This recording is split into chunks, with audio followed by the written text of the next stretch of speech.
Demek bugün bizninki sözleydiğimiz şu 1949 yılı, yani Şarkı Türkistan Cumhuriyeti 1944 yılı 12 noyabrda kurulup 1949 yılının ahırısına kelgende bu Cumhuriyetninki, bu hükümetinin ahırlaşışı Xitay komünistlerninki Şarkı Türkistan'ı şu vaqtdaki bütün Uygurlar diyarını işgal kılışı asaslık münasebetlik bo'lgan nuqtadan so'zlaymiz. Ya'ni qandaq bo'lib bu Xitoy kommunistlari shu 1949 yili 10 oydan boshlab bu joyni ishg'ol qila oldi, ishg'ol qildi va uningki natijasi nima bo'ldi ham uningki ishg'ol qila olishidagi ichki va xalqaro orqa ko'rinishlar qandaq bo'ldi degan asosiy nuqta bo'yicha so'zlaymiz. Bosh tema shu. Albatta hammamizga ma'lum 1910 yillardan boshlab butun dunyoninki siyosiy vaziyatida o'zgarishlar yuz berdi. Bo'lib O'rta Osiyo rayonida o'zgarishlar zo'r darajada yuz berdi. 1912 yilga kelgan chog'da Xitoydami siyosiy jihatdan zo'r o'zgarish yuz berib, Xitoy millatchilar Manchu imperiyasini ag'dirib tashlab, o'zlarining milliy jumhuriyatini Sun Yat-sen boshchiligida qurdi. Şunun bilan bir vaqtda sobiq Manchu imperiyasining ishg'oliyati ostidagi bu Mong'oliya, shu vaqtdagi Sharq Turkiston, Tibet va boshqa joylarning xuddi dunyodagi boshqa imperiyalar yiqilganda shu imperiyalardan chiqib ketib, o'zlarining mustaqil davlatini jakarlash bir imkoniyat tug'ilgan edi. Faqat bu vaqtda 1912 yilda birla Mong'oliya o'zining mustaqilligini jakarlab chiqib ketdi. Tibetmi mustaqil holatini saqlab qola oldi. Ammo bizningki Sharqiy Turkistonda, ya'ni Uyg'urlar diyorida, garchi 1912 yilda faqat Sharqda Temur xalifaning rahbarligida qo'zg'olon yuz bergan bo'lsa-mu, ammo bu qo'zg'olon faqat shu joydan tar doirada cheklanib, butun Sharqiy Turkistonni ozod qilish, Manchu imperiyasining yiqilishi bilan bu joydan o'zlarininki bir musulmon Uyg'ur Türkiye bir devletini kuruş mandaq bir çoğun gayb olmağanlığı için ularda bir tar daire çeklengeldiği için fakat şu Şah-Maksud Wang Yu'nun bunun karşı şundan bu inqilabma ait kısa vaqt içinde besik durulup tügüde Yanzangşın ürümçini egellagan Xitay militarısınınki aldamçılığı bilen ürümçil berip olturup ahırda ulanı yoqtuldu. Bütün Uygurlar diyarı Janub va Şimal asosiy jihatdan shu vaqtda Yanzangshang boshchiligidagi Xitoy militaristlarning hukmronlik doirasiga kirib qoldi. Albatta, bu vaqtda Xitoyning bu sharqida Xitoy milliy hokimiyati, Cumhuriyati, Xitoy millatining hokimiyati tiklangan bo'lsin, lekin Xitoylar o'zlari ichki jihatda birlik kelmagan, nechaga bo'linib ketgan, parchalanib ketgan, har joyni har xil militarist kuchlar egallagan. Sun Yat-sen boshchiligidagi bu Xitoy millatchilar bo'lsa, janubdagi rayonlarda siqilib qolgan, shimoldan ayrim bo'lingan shunday bir bo'linma holatda bo'lganligi uchun Xitoy millatining birlik kelgan, ya'ni hozirgidek shunday cho'ng bir zaminda birlik kelgan o'zining hukumatini, hokimiyatini shakllantirolmadi. Bu vaqtda Uyg'urlar diyorini egallab olgan bu sobiq Manchu amaldori, ammo keyingi şu ülkenin hükümranlığını qo'lga olgan militarist Yanzangshang o'z oldiga bu joyda o'zininki hükümranlığını o'rnatib oldi. Albatta bu 1918 yillargacha bo'lgan aralıqda Yanzangshang bu joyda o'z oldiga bir hükümranlık o'rnatdi. Bu asosli ularning hükümranlık taktikasi shu yerli xalqlarningki diniy zotlari, puldor amaldorlari ve puldarları, yukarı tabiq kişileri qatorliqlarni o'ziga tortib, ularga bir imkoniyatlarni, imtiyozlarni berish orqali ularning o'z joylarida xalqchilik obro'yi bilan shu joyni kontrol qilib turishiga yo'l qo'yish orqali bir bundoq qilgan bir aldamchilik siyosati, ya'ni bir yoqni nodon qoldirish deydi. Shu siyosat bilan bu joyni bir mezgil tutib turdi. Ya'ni diniy jihatdan yo'l qo'yib, joy-joyda masjidlarni etishga yo'l qo'yish, şuna o'xshash usullar bilan bu kontrol qildi. Bu Yanzangshangning dastlabki vaqtlarda bu yurgizgan bu aldamchilik siyosati ko'p tarixlarga yozilgan, ko'p odamlar buni yaxshi biladi. Ahvollar bizga biroq ma'lum. Demek 17 yılgacha Yanzangşan bu rayonda bir özünün hükümranlığını ornattı. Endi bu vaqtning o'zida 1914 yilga kelgan chog'da Birinchi Dunyo urushi portildi. Birinchi Dunyo urushi portlashi bilan xalqaroda zo'r siyosiy jihatda o'zgarishlar yuz berdi. 1917 yilga kelgan chog'da bu Rossiyada oktyabr o'zgarishi yuz berib, bu yerda bolsheviklar hokimiyatni egallagandan keyin bolsheviklar bilan bu g'arb dunyosi orasidagi to'qinishlar texim yuqori pallaga chiqdi. Shu vaqtda yana O'rta Osiyo xalqlarining yani shu vaqtdagi G'arbiy Turkiston, yani sobiq Chorosiya hukmronligida bu joyda xalqlarning bir mustaqil bo'lish imkoniyati meydonga keldi. Rossiyada ichki urushlar tufaylidan. Mana shu vaqtlarda bizning bu vaqtdagi Uyg'urlar diyorimi umumyuzlik holda tashqi dunyodagi bu o'zgarishlarning ta'siriga uchradi. Turkiyadami bu turklarninki Anvar Pasha qatorliqlarning harakatlari asta-asta kengaydi. Ularni O'rta Osiyo va boshqa rayonlarga. Shundan bilan bir vaqtda bu joyda bir umumyuzlik holda milliy gullanish, milliy uyg'onish bir harakatlari shakllanishga boshladi. 1918 yildan keyin 19 yilga kelgan chog'da o'xshashlar bu joyda yana shunday gullanishlar, harakatlar kuchayishga boshladi. Uyg'urlarning ichidami shu vaqtdagi angliq odamlari, ya'ni vatanparvar, millatparvarlik ideyasiga ega, ya'ni kuchli diniy bilimlarga ega diniy zotlar, diniy arboblar, ya'ni shu vaqtda bo'libmi bu Turkiya va boshqa O'rta Sharq ellarini ko'rgan, ziyoratlarda bo'lgan, O'rta Osiyodagi o'zgarishlarni ko'rgan bu zotlar orasida bizmi bir qo'zg'alishimiz kerak, bizning millatimizni bizmi qutuldirishimiz kerak deydigan bunday bir ideyamiz shakllanishga boshladi, bunday harakatlarni yuz berdi.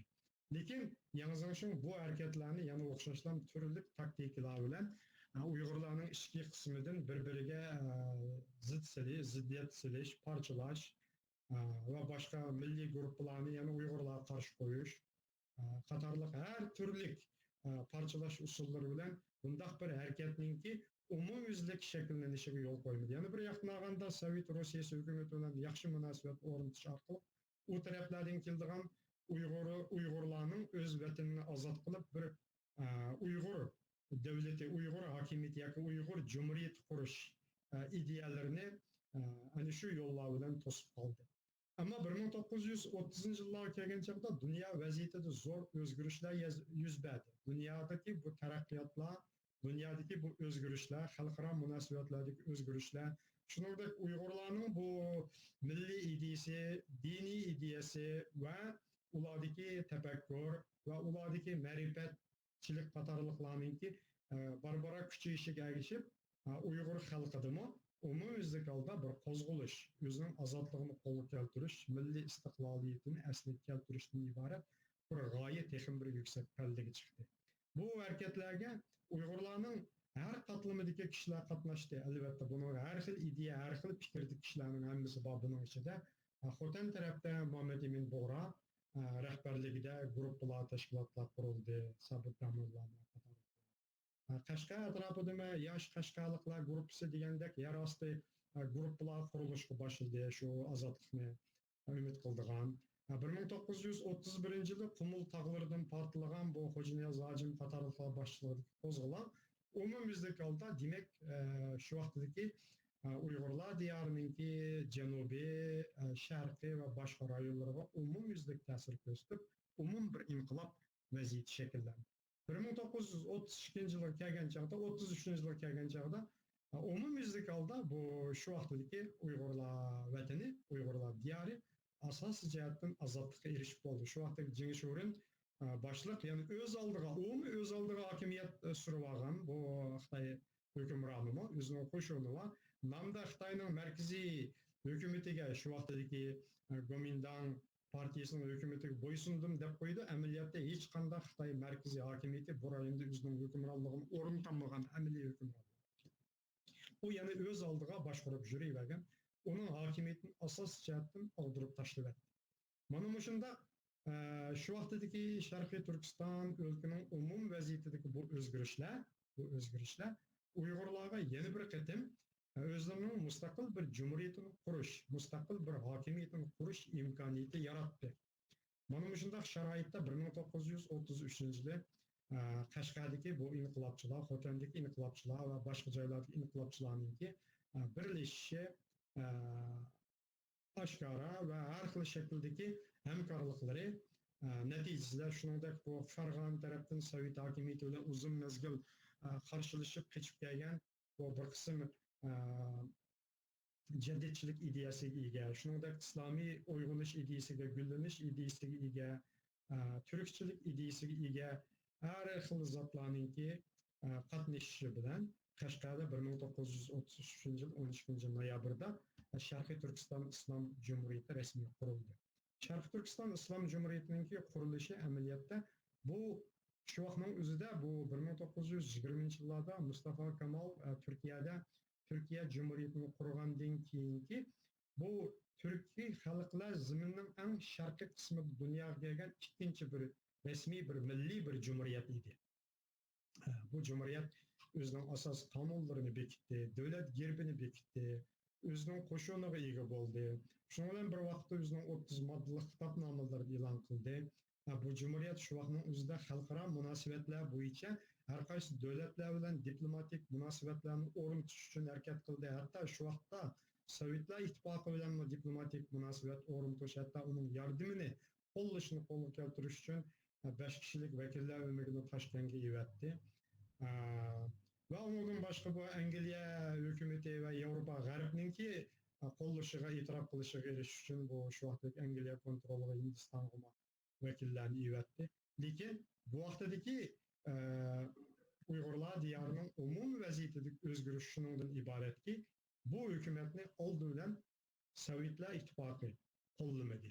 Sovetlar İttifakı bu joyda bundaq o'zining O'rta Osiyo rayonida, O'rta Osiyo yani o'zining orq o'ylisida bundaq bir kuchlik, mustaqil islomiy ideologiyaga ega, turkchilik fikrlarini o'z ichiga olgan bundaq bir milliy bir cumhuriyetning meydana kelishini Türkiye Xalqlar Cumhuriyetining bo'libmi Uyg'urlar yani Merkezi Asya rayonidagi eng nüfus ko'p bo'lgan bir xalq Uyg'urlarni asos gavda qilgan bundaq bir davlatning qurilishini Sovetlar Ittifoqi qat'iy to'g'ri topmadi. 1932-yili Sovet hukumati Sovet Bolsheviklar partiyasining siyosiy byurosi 7-oyning 31-kuni jiddiy yig'in chaqirib, yig'inda bu şu vaqtda ular Şinjan deydi.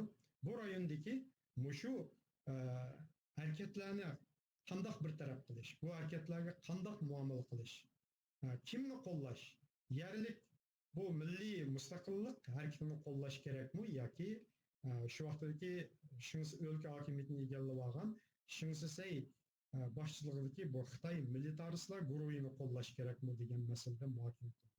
Onun oldida Sovet hukumati Varshilovning, yani Davlat mudofaa ministri Varshilovning boshchiligida maxsus shu Sharqiy Turkistondagi bo'layotgan inqiloblarni tadqiq qiladigan, shularning yuzlanishini kuzatadigan bir guruh qurgan. 5 kishilik guruhga. Bu guruhga maxsus doklad tayyorlagan. Ularning dokladi bo'yicha olganda ular tekshirib, ularning har xil jasuslari, razvedka odamlari umumimizdagi harakat elib borgan shu vaqtning o'zida. Şundan bir vaqtda bu Sharqiy Turkistonda Kommunistik Internasionalning odamlari bor. Kommunistik Internasional 3-internasionalning odamlari ularni harakat elib borgan, faoliyat elib borgan. Şundan bir vaqtda yana bu Moskva markazidan boshqa yana bu shu vaqtda Bolsheviklar partiyasining O'rta Osiyo byurosi deydi, Toshkentni markaz qilgan. Umush O'rta Osiyodagi jumhuriyatlarning kommunistik partiyalariga rahbarlik qilgan. Ularni o'zining odamlarini evatgan. Shular birdek holda umumyüzlik holda bu joydagi bo'libmi shu O'rta Osiyo byurosi va Kommunistik Internasional bu Qashqariyada umuman shu Sharqiy Turkistonda shu vaqtdagi o'zining otishi bo'yicha Şinjan bu rayonda bo'layotgan inqiloblar milliy ozodlik inqilob kategoriyasi kirdi. Bu joyda xalqlarning bu inqilobiy militaristlar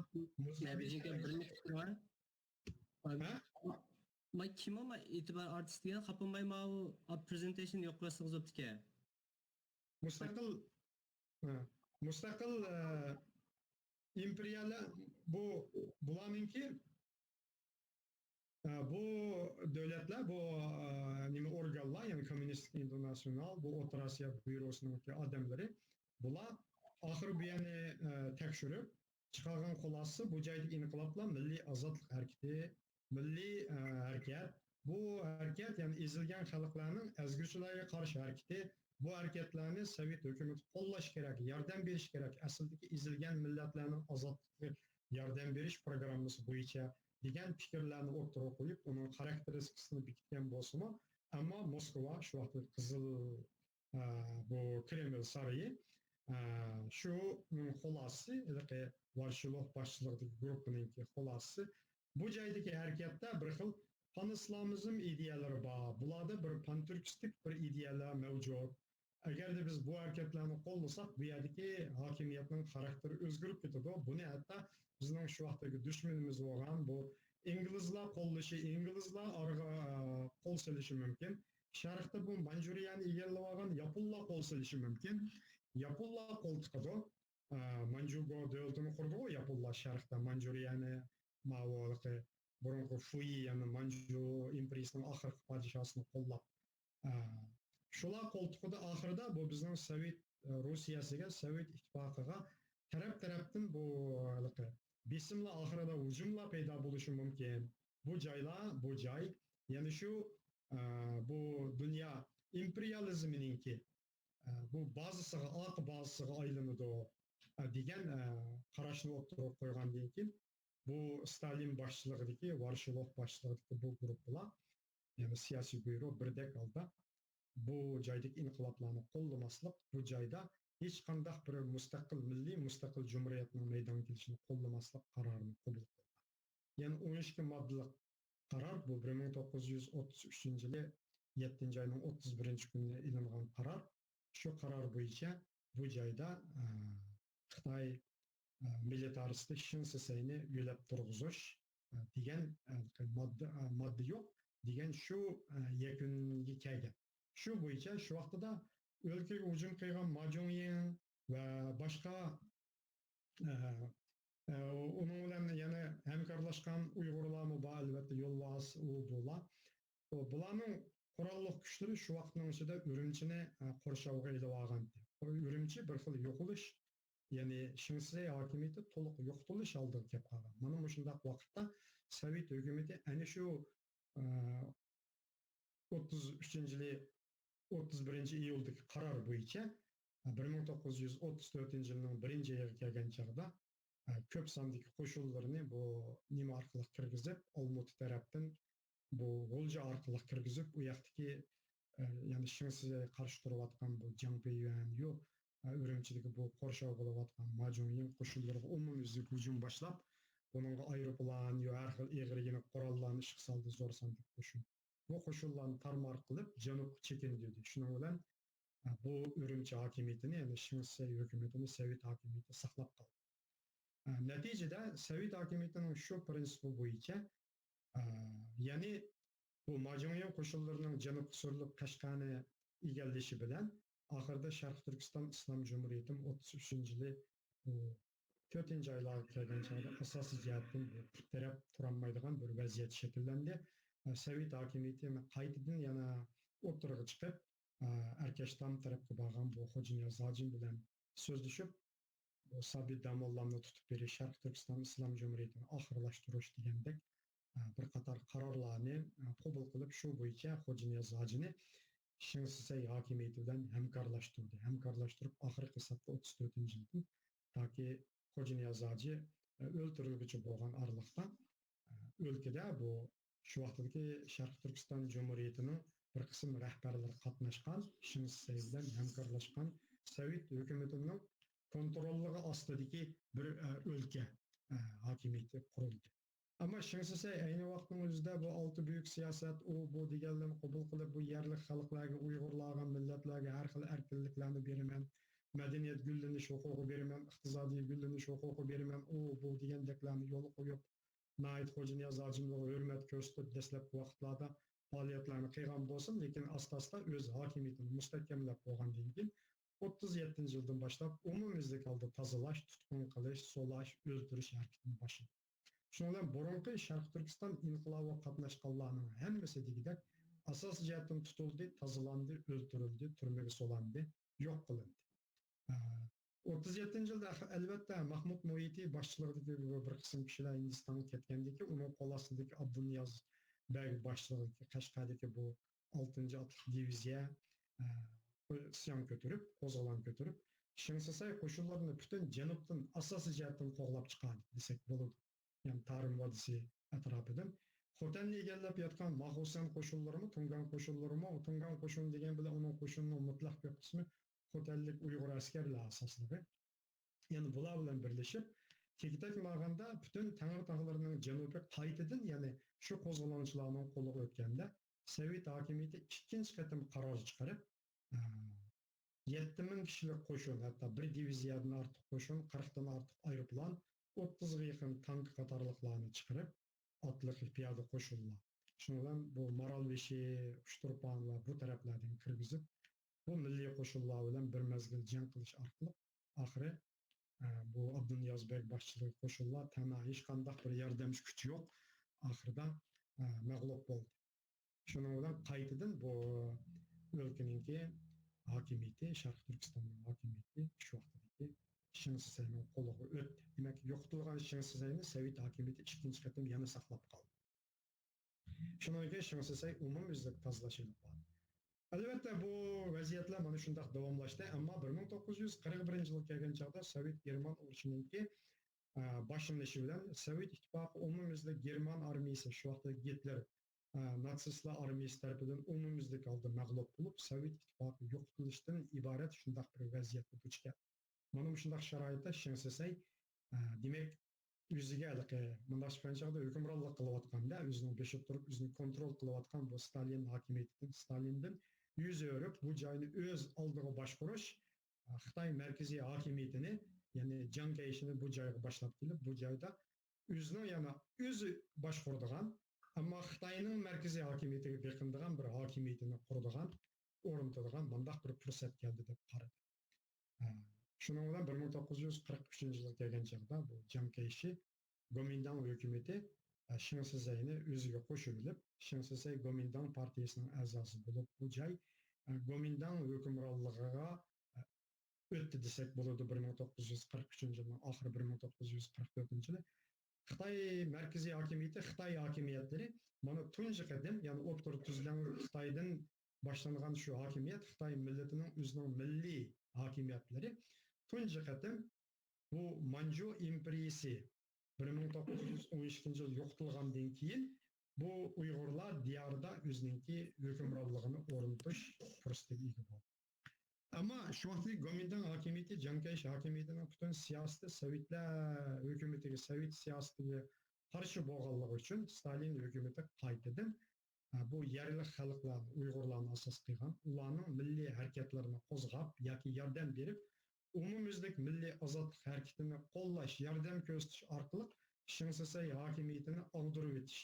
Bu joyda yanılam o'zininki siyosiy, harbiy, iqtisodiy manfaatlarini asliga keltirish qarori chiqadi. Shu qaror bo'yicha 1943-yil 5-may kuni siyosiy byuro bir qaror qabul qildi. Shu qaror bo'yicha milliy ozodlik harakatini qo'llash. Ammo buningcha Sharqiy Turkistonning hamma yerlaridagidek yarasli tashkilotlar, qarshiliklar shakllanib bo'lgan. Chunki Shinsasayning bu Uyg'ur qatorli xalqlarga solgan zulmi intayin ig'ir bo'lgan, uning zulmini, azobini tatmagan odam asosiyatdan qolmagan. Bir qancha yuz minglagan odamlar turmaga tushgan, bir qancha hatta 100 mingdan ortiq odam o'ldirilgan va bu haqda nurg'un ma'lumotlar bor. Yani en zulmetlik bir devir bo'lgan shu vaqtning o'zida. Sovetlar demak mana shunday bir fursatdan foydalandi. 1944-yilga kelganda G'uljida ozodlik tashkiloti qurildi. Sovet hukumati demak o'zining razvedka bexatarlik organlari orqali bu shimolda Oltoyda bu Osman Islom boshchiligida qozoqlarning qarshilik harakatlari bo'ldi. Demak umuman mushu vaziyat qarab turib bu joydan foydalanishga bo'ldi ekanda oxirgi hisobda ikkinchi qatimliq Sharq Turkiston mustaqillik harakatiga, mustaqillik inqilobiga Sovet hokimiyati aralashish, qo'l tiqish, undan foydalanish bir imkoniyati ega bo'ldi.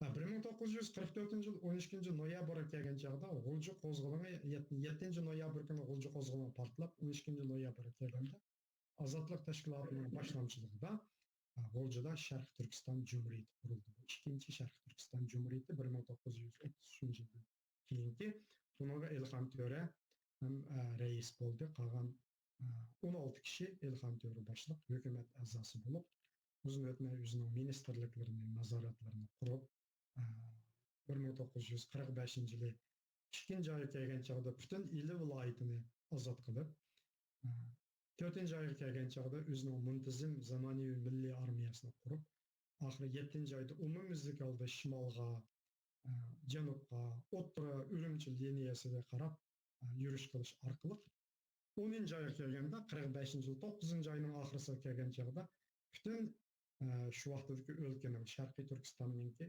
3 viloyati, Ili, Tarbog'day, Oltoy viloyatlari to'liq ozod qilindi. Janubda bo'lsa, janubga evatgan bu qo'shinlar Oqsu viloyati havasi jang qilib, toki 1945-yili 10-oygacha bo'lganda bo'lgan oralıqda Boy, bu Oqsu Konişa, Oqsu shahar atrofidagi yezib qishloqlar hamma joylarni asosiy jihatdan ozod qildi. Bu Toshqo'rg'on tarafdan boshlangan bu qurolli harakat Sharq Turkiston inqilobining bir qismi. Ularni 1945-yil 8-oyning oxirlariga kelgan chog'da Toshqo'rg'on atrofini egallab, oxirida ularni 3 yo'nalish bo'yicha shimolga yurish qilib, Toshqo'rg'ondan boshlangan bu qo'shinlar bu shimolda toki 9-oyning o'rtalariga kelguncha Qashqarning bu Konisha, To'qqizaqna rayonlarigacha, bu Toshmiliq degan joylargacha, O'ytog' rayonlari, Bulungko'l degan joylar hamma joyni egallab bo'ldi. Yana bir qism qo'shin bu Yengisa yo'nalishiga yurish qilib, Yengisa atrofidagi yezib qishloqlarning asos qismini egallab bo'ldi. Bu joydagi Xitoy qo'shinlar butunlay tarmar bo'ldi. Yana bir qism qo'shinlar bu Yakan yo'nalishiga yurish qilib, bu Ko'srov qatorliq bir qism joylarni egalladi. Umuman 1945-yilning 10-11-oyga kelgan chog'da bu inqilob o'tlari Tangri tog'larining janub-shimoli umumyuzlik butun Sharqiy Turkiston shu vaqtdagi Uyg'urlarning atishi bo'yicha shu tuproqlarning hamma yerida shu vaqtida Xitoylar bu joyni 10 ma'muriy viloyatga ayirgan, 10 viloyatning 8 viloyatida umumyuzlik holda qo'zg'olon portlab bo'ldi. Albatta agar Qumul tog'larigacha tutashdi shu vaqtning o'zida, uni hisoblasak, bu inqilob o'tlari tutashmagan joy qolmadi. Xotanning Gumun oyisigacha yetib bordi qurolli kuchlar. Agar uni qo'shsak, u vaqtida butun 10 viloyatning hammasi tutashgan bo'ladi. Yana bir qism qo'shinlar bu Qarashahar atrofigacha keldi. Bir qismlar bu To'qson Turpanning shu joylarigacha yetib keldi. Umuman shu vaqtning o'zida Sharqiy Turkistonda asosiy jihatdan olganda Sharqiy Turkiston yana qaytadan bir ozod bo'lish, umumyuzlik holda bir mustaqil bir hokimiyat qurilish imkoniyati yaratildi. Ya'ni Urumchidagi bu Xitoy Gomindang markaziy hokimiyati faqat Urumchiga qopsilib qoldi. Sharqiy Turkistonning bu milliy armiyasi o'rta yo'nalish bo'yicha bu jang qilib, Manas daryosi bo'yicha keldi 9-oyning 16-kuni 1945-yili 9-oyning 16-kuni. Mana shunday jiddiy vaziyatda hatto o'lkadagi Gomindang hokimiyati Vujungshin qatorliq o'lka raisi bo'lgan shular o'lka hokimiyatini bu Gansu tarafga yo'tkash o'yig'im keldida bular. Butun Urumchidagi Xitoy aholilari umumyuzlik holda qechishga boshladi. Shundaq bir vaziyat shakllandi. Qisqasi buni jiq tasvirlasak, vaqtlarda ba'zi adabiy asarlarda va boshqa yozilgan asarlardan bu vaqt ko'p ma'lumotlar deyilgan albatta. Shundaq bir vaziyat shakllanganda Sovet ittifoqi qaytadan o'zining siyosatini o'zgartirdi. Buningdagi sabab nima? Buningdagi sabab shu vaqtida Ikkinchi dunyo urushininki oxirlashishi. 1945-yili 5-oyda Germaniya taslim bo'ldi. Amerika, Sovet ittifoqi va Angliyadan iborat bu 3 cho'ng davlat, 3 qudratli davlat bu ittifoqdoshligi natijasida ya'ni bu g'arbda Germaniya fashizmi butunlay yo'qotildi. Endi sharqda faqat Yaponiya hukmronligidagi bu Sharq Janubiy Osiyo ham Xitoy qatorliq joylar, Koreya qatorliq joylar qolgan. Mana shu vaqtda dunyo vaziyatidagi bu o'zgarish bu Sharq Turkistonninki vaziyatiga bir o'zgarishlarni ilib keldi deb aytamiz. 1945-yil 2-oyda Amerika, Angliya, Sovet İttifaqı rəhbərləri Yaltada Sovet İttifaqının Qırımdakı Yalta şəhərində Yalta yığını içib, bu yerdə Yalta kelişimini imzaladı. Mana şu Yalta kelişimində Sovetlər İttifaqı rəhbəri Stalin, Amerika rəhbəri Roosevelt, Angliya rəhbəri Churchill qatarlıqlarının aldığa bu özünün bir qatar şərtlərini qoydu. O vaxtda bu Amerika hökuməti, Angliya hökuməti Sovetlər İttifaqının Yaponiyaga qarşı urushga qatnashishi, Sharqda bu Yapon militarizmini tang yo'qotishni umid qilgan edi. Sovet İttifaqının bu Yapon qarşı urushga qatnashishini qo'lga keltirish shu vaqtdagi Amerikaningki Sovet İttifaqı qaratgan, ya'ni o'z ittifoqdoshi fashizmga qarshi urushdagi bu ittifoqdoshiga qaratgan asosliq bir talab edi. Chunki bu vaqtda Sovet İttifaqı maxfiy holda Yaponlar bilan o'zaro hujum qilmaslik shartnomasi imzolaganda maxfiy. Shu shartnoma bo'yicha Yaponlar Sovet İttifaqının sharqiy qismlariga, bu Manjuriyaning bu sirtidagi jiroq sharq qismlariga shu shartnoma bo'yicha hujum qilmagan edi. Sovet İttifaqı demak shu Yapon bilan tuzgan shu shartnomadan foydalanib, o'zlarining bu g'arbiy safda German armiyasi bilan xotirjam urush qilishiga, sharq taraflarininki bu tinch bo'lishiga bir imkoniyat yaratgan edi. Sovet hökuməti ta ki 45-yili 8-ci aygacha Yapona qarşı aşkarı urush e'lon qilmadi. Shu Yalta yig'inida Amerika hökuməti Roosevelt, Amerika rahbari Roosevelt, Angliya rahbari Churchill qatorliqlar shu vaqtda Stalindan mushuni talab qilgan, ya'ni Yapon qarshi urushga qatnashish. Shuningdek, bu dunyo urushi oxirlashgandan keyin Germaniya fashizmi yo'qotilgandan keyin shu vaqtdagi dunyoning tarkibini qanday o'rnatish, Germaniya masalasini qanday hal qilish, Yugoslaviya masalasini qanday hal qilish, Polsha masalasini qanday hal qilish qatorliq bir qator masalalarda bular kelishim hosil qilgan. Ana shu kelishimlar bo'yicha Stalinning qo'ygan talabi Yapon qarshi urushga qatnashishga rozilik bildirgan, ammo u o'zining bu Manjuriyadagi manfaatlarini asliga keltirish, ya'ni shu vaqtdagi Port Artur deydi, Lushin portini Sovetlar o'zininki kontrolli ostiga ilish, bu tashqi Mong'oliyaning shu vaqtdagi Mong'oliya xalq jumhuriyatiningki mustaqilligini saqlab qolish, ya'ni mavjud holatini saqlab qolish, Xitoyning buni e'tirof qilishini qo'lga keltirish. Ondan keyin bu shimoldagi orollar, ya'ni bu Saxalin, Janubiy Saxalin orollari, shu yerdagi bir qism joylar Tinch okean rayonidagi. Shu joylarni Sovetlarning qo'liga berish qatorliq bir qism nuqtalar bor. Shu nuqta bo'yicha Amerika rahbari Roosevelt, Angliya rahbari Churchill bunga qo'shildi. Ham talab bo'yicha Amerika rahbari Roosevelt John Kerry'ni Sovet İttifaqı bilan mushu masalalar bo'yicha kelishim tuzishga so'zlashadigan, kelishim tuzgizadigan bir va'dani berdi. Ammo 1945-yili bu 4-oyda Roosevelt vafot bo'ldi. Vafot bo'lgandan keyin prezidentlik o'rniga Truman chiqdi.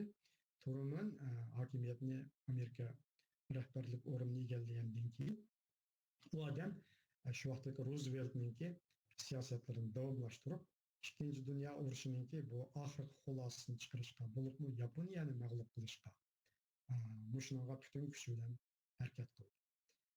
1945-yil 8-oyga kelgan chog'da Yaponiya armiyasi asosiy jihatdan Tinch okean urush maydonida mag'lubiyatga uchradi Amerika, Angliya armiyasi tarafidan. 45-yil 8-oyning 6-siga kelgan chog'da Amerika Yaponiyaga 2 dona atom bombasi tashidi. Shuning bilan Yaponiya butunlay bitchit bo'ldi. Mana shunday sharoitda Sovet hokimiyatimi, Sovet hukumatimi Yaponga qarshi oshkora maydonga chiqib urush e'lon qilib, 1945-yil 8-oyning shu 9-kunlaridan boshlab umumyuzlik holda Manjuriyaga qo'shin kirgizib, u joydagi Manjuriyadagi Yapon armiyasini tarmar qildi. 8-oyning 15-kuni kelgan chog'da Yaponlar taslim bo'lganligini e'lon qildi. 9-oyning 2-kuni kelgan chog'da rasmiy Yaponiya taslimnomaga imzo qo'ydi. Shuning bilan Ikkinchi dunyo urushi oxirlashdi. Ya'ni sharqda bu Yapon militarizmi umumyuzlik yo'qoldi. Mana shunday xalqaro vaziyatga Sharqiy Turkiston Jumhuriyatiningki taqdiri duch kelib qoldi. Ya'ni Sharqiy Turkiston milliy armiyasininki Urumchi Bosovosigacha yetib kelgan vaqti dal Mana şu dünya urushi oxirlashgan bir vaziyat. Mana shundaq sharoitda Sovet hukumati darhol siyosatini o'zgartib, shuning bilan bu Sharq Turkiston hukumatini Gomindan Xitoy hukumati bilan tinchlik suhbat o'tkazishga, bitim imzolash yo'liga boshladi. Oxirida ikki taraf o'rtasida vositachi bo'lib, 1945 yil 10 oydan tortib toki 46 yili bu 6 oygacha bo'lgan taxminan 8 oydan ortiq vaqt so'zilgan tinchlik suhbati davomlashib, ilgari keyin 11 moddalik tinchlik bitimining qolgan rasmiy hujjati va 2 moddasi imzolanib, 2 qo'shimcha hujjati 1946 oyning 6 kuni shuning bilan o'lkada birlashma hukumat qurildi. Ammo birlashma hukumat qurilgan bilan bu Sharqi Turkiston, ya'ni milliy armiyasi asosliq il Tarbag'day Oltoy viloyatlarini o'zininki kontrolligi ostida tutib qo'ydi. Sharqi Turkiston Cumhuriyetining oy yulduzliq bayrog'i yana shu joylarda yani lapildavadi. Sharqi Turkiston Cumhuriyeti yani o'zining mavjudligini davomlashtirayverdi. O'lkaga shu vaqtdagi birlashma hukumat yani Sharqi Turkiston Cumhuriyeti taraf bilan bu Xitoy Gomindan markaziy hukumat taraf o'rtasida birlikda tuzilgan birlashma hukumatga Sharqi Turkiston Cumhuriyeti tarafdan Ahmedjon Qosimiy muavin rais bo'lib belgilandi. 8 kishi bu hukumatning a'zosi, ba'zi nazoratning noziri va muavin nozir qatorli vazifalarni zimmasiga oldi. Shuning bilan bu o'lkada toki 1947 yil 7 oygacha bir vaziyat, ya'ni birlashma hukumat davri shakllandi. Ammo 1947 yili 8 oyga kelganda bu birlashma hukumat buzildi. Buningdagi buzilishdagi turli sabab omillar bor. Albatta buning yana orqa ko'rinishi shu vaqtdagi xalqaro munosabatlar bilan bog'liq, Sovet Xitoy munosabatlari bilan bog'liq edi. Shu vaqtning o'zida yana o'lkaninki, ya'ni Uyg'urlar diyorining ichki qismidagi o'zgarishlar bilan munosabat edi. Gomindan vaqtdagi Xitoy hokimiyati garchi bitim tuzib, bitim bo'yicha o'zining askarlarini ko'paytmaydigan, qo'shinlarning sonini oshirmaydigan va boshqa va'dalarni bergan bo'lsa-mu, yerlik xalqlarga, Uyg'ur va boshqa xalqlarga o'z milliy til yezig'ida ma'rifni yo'lga qo'yish, madaniyatini gullantirish, Uyg'ur til yezig'ini hukumat hamma organlarda ishlatish, erkin saylovni yo'lga qo'yish, xalq o'zi xohlagan odamlarni vali, hokimlik saylash va boshqa huquqlarga qo'l qo'yib buni e'tirof qilgan bo'lsin, ammo buningga butunlay buzg'unchilik qildi. Vaqtdagi Xitoy hokimiyati mayli Yang Zemin bo'lsin, yerlik militarist, mayli bu Jing Shorun bo'lsin, Shing Sisay bo'lsin, yoki undan keyingi Gomindan bu millatchi Xitoy, ya'ni inglizcha nationalist China deydi. Bu millatchi Xitoy hokimiyati bo'lsin, bularning hech qaysida yerlik xalqning bundaq erkin ozoda o'zini o'zi idora qilib, o'zini o'zi boshqarib mustaqillikqa uyoqda turib bo'lsin, undaq qilishiga yo'l qo'yish deydigan undaq bir ideya bo'lmagan. Ular butunlay o'zining mustabid, feodal, o'zining eng qalat burundan tortib, ashulaqa o'z-o'ziga o'zi hammani boshqarib oladigan, o'zi hammani kontrol qiladigan, boshqa millatlarni, boshqa xalqlarni yotlar deb hisoblaydigan bundaq xohish bulardan ig'ir bo'lgan. Shunda bo'lganligi uchun bu Gomindan doiralari, ya'ni Xitoy shu vaqtdagi hokimiyatidagi doiralar, bo'libmi harbiy kuchlar, Sumshilar va boshqa, ularda bu yerlik xalqlarga qat'iy yo'l qo'ymaslik, musulmon xalqlarga yo'l qo'ymaslik, ularningki undaq o'zini o'zi boshqarish, o'ziga o'zi ig'dorchilik qilishiga yo'l qo'ymaslik harakatlari kuchayib ketdi. Bo'libmi ularning eng beshi og'irgan nuqta, eng azob chekkan nuqta, ularning azoblangan nuqtasi bitim orqali asli bular Sharqi Turkiston Cumhuriyetini to'liq oxirlashtirib, Manas daryosining g'arbidagi joylarga qo'shinlarini kirgizib, butun ozod 3 viloyatni egallab, bu joyda qaytadan Xitoy hokimiyatini quramiz, bu joyda ham Xitoy hokimiyatini asliga keltirib, ya'ni o'zimiz xon bo'lamiz, o'zimiz xo'ja bo'lamiz, bu yerni boshqaramiz, ularning bayroqlarini hammasini yo'qotamiz, qo'shinlarni yo'qotamiz deb bunday o'ylagan. Ular cho'qni xatosi. Ahmedjon Qosimiy boshchiligidagi Sharqi Turkiston rahbarlari, Sharqi Turkiston Cumhuriyetining Ilhon To'ridan keyingi rahbarlari buningga qat'iy yo'l qo'ymadı. Xitoy qo'shinlari baribir Manas daryosining g'arbiga o'tmadi. Hech qanday bir kuch bu joyga kiramadi. Bu joy yana o'zining mustaqil davlat, o'zining hokimiyati, o'zining oy yulduzliq bayrog'i, o'zining armiyasi, o'zining davlat gerbi, o'zining butun sistemasi bo'yicha davomlashyapti. O'zining iqtisodiy sistemasi, o'zining qonun sistemasi. Ilhon To'ri rahbarlik davrida qurilgan 9 moddalik bu mustaqil xitobnomasi, shular hammasi siyosiy programmalar o'z bo'yicha davomlashaveradi. Shuning uchun buni Jiang Zhejong boshchilik bu Xitoy rahbarlari boshdan oyoq Ahmadjon Qosimov qatorliqlarni oldiga qo'ygan, sizlar o'z oldiga bo'lib oldinglar, alohida ahvolinglarni ching turdinglar, ahvolinglarni o'zgartmadinglar, u bu degan bu ularni ayblash nuqtasi shu endi boshdan oyoq. Ammo Sharq Turkiston yana o'zininki hokimiyatini, o'zining milliy mavjudligini davomlashtiradi. Shu 47-yil 7-oyga kelgancha Turpan Pichan 90 xalq qo'zg'olon ko'tardi. Bu qo'zg'olonni Xitoy butunlay Ahmadjon Qosim boshchiligidagi Sharq Turkiston taraf uyushtirgan deb qaraydi. Maqsad Turpan Pichan bu joylarni egallash orqali butun o'lkaninki bu janub bilan shimolning orasidagi o'tishma yo'lini kontrol qilib, oxiri janubda umumyuzlik qo'zg'olon ko'tarib, bu janubni kontrol qilish deb qaragan. Shu vaqtda Song Shilan qatorliqlarning yozgan aslimalarida Ahmadjon Qosimiy qatorliqlarningki tub manfaati, tub nishoni, plani bu birlashma hukumat nomidan o'zining o'lkadagi muavin raislik o'rnidan foydalanib, bu Gomindan hukmronligidagi 7 viloyatlarda bu siyosiy kurash qo'zg'ab, bu joyda xalqlarni asta-asta qo'zg'ab, bu 3 viloyat bilan ili taraf bilan bir gavdaga aylantirish bularning maqsadi. Bularning tutgan yo'li butunlay siyosiy kurash. Siyosiy yo'li bilan bu Sharq Turkiston qurmoqchi, bu Sharq Turkistonchi bular hammasi deb atagan. Boshdan oyoq ayblash shu bo'lgan bularningki. Bu vaqtda sizlar Song Shilan shu vaqtdagi eng kuchli Turpan Pichan 90 qo'zg'olonini qonga bo'yagan bir jallod Xitoy qo'mondoni o'zini men jallod deb o'zini e'tirof qildi bu jihatda. Bu shaxta o'qib baqsanglar bo'ladi, shuning aslimasini, nima deb yozganligini. Shu dushmanning bahosidan u odamlarning kimligini meningcha yaxshi xulosa chiqargani bo'ladi deb qarayman. Shuning bilan bu vaziyat o'zgarib ketgandan keyin bular hammasi o'lka g'uljiq qaytdi. Albatta, bu yerda yana ozroq bir qistirma kuy bor. 1947-yil 5-oyning 28-yili kelgan chaqda, 28-kunda kelgan chaqda bu Jiang Kaishi Uyg'urlarning ichki qismini parchalab tashlash, bular ichida bir birlikning bo'lmasligi uchun shu vaqtdagi Mas'ud Sabri Boyqo'zi, Muhammad Emin Bo'g'ra, Isa Olibtekin va boshqalar rahbarligidagi bu uch apandichilar guruhi deydi. Bu millatchilar guruhi bilan Ahmadjon Qosimiy boshchiligidagi bu ili inqilobchilar guruhi orasidagi bu bir ittifoqlik, bir hamkorlikning maydonga kelib qilishi. Bularning bir birlik kelishini birlik kelib, bir ideya bo'yicha mustaqillik bir ko'rish elib berishiningki oldini olish uchun bularni parchalash, bularni birlik keltirmaslikning butun imkoniyatlaridan foydalangan ular. Ularga butun imkoniyatlarni foydalangan. Albatta, ularning o'zaro birlashamay, bir-birini tanqid qilishi, ayblashlariga sabab bo'lgan turli omillar bor.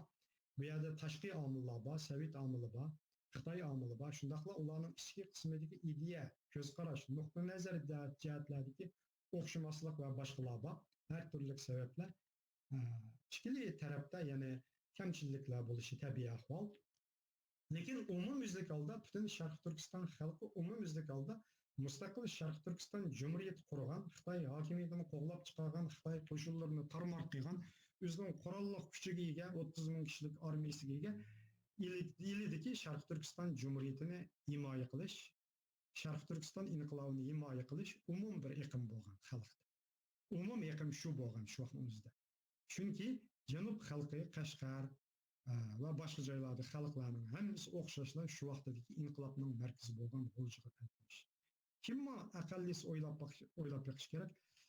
Ozod bo'lmay mustabid bir hukmronlik ostida, shu vaqtdagi Xitoy hokimiyati ostida yashayotgan rayondagi bir odamlar erkin ozodi o'z bayrog'i, o'z davlat, o'z hukumati, o'z qo'shininingki qo'g'dish ostida yashayotgan bir ozod mustaqil rayonga talpinmasin. Demak, shu vaqtning o'zida ilini markaz qilgan, ili Oltoy Tarbag'dan iborat bu 3 viloyat shu vaqtda birdan-bir ozod mustaqil rayon sifatida 7 viloyatga nihoyat kuchli ta'sir ko'rsatgan. Boshqa Xitoy tarafining bosh og'rigan narsa shu 3 viloyatni yo'qotmagan, Sharq Turkistonni yo'qotmaganlik bo'ldi. Ahmadjon Qosimiylar qaytgandan keyin toki 49-yilgacha ular o'zining mustaqil mavjudligini davomlashtirdi. Iqtisod jihati, ma'rif jihati, madaniyat jihati gullanish olib bordi. 1948-yilga kelgan chaqda shu vaqtdagi Sharqiy Turkistonning, ya'ni Sharq Turkiston Cumhuriyeti qurgan bu 3 viloyatningki iqtisodiy saviyasi Xitoy Gomindan hukmronligidagi 7 viloyatning iqtisodiy turmush saviyasini oshib ketdi. Xalq intayin bayashab, turmush sharoitini yaxshi bir vaziyat shakllandi. Gomindan hukmronligidagi bu 7 viloyat Qashqar, Xotan, Qarshi, Aqsu bu joylarda bir mustabid zulm bo'lgan bo'lsa, bu shimoldagi 3 viloyat xalq erkin azod yashadi. İqtisodiy turmush jihati xalq bayashat yashadi. Hamma odamlarningki shu vaqtdagi Sharq Turkiston hukumati Ahmedjon Qosimiy boshchiligidagi o'zining o'qituvchilar qo'shuniga, kadrlar qo'shuniga, ziyolilar qo'shuniga yetarli maoshlarni berdi. O'zlarining qo'shuni askarlarini iqtisod bilan ta'minladi. Shu askarlarni yetarli qurol-yarog'lar bilan ta'minladi.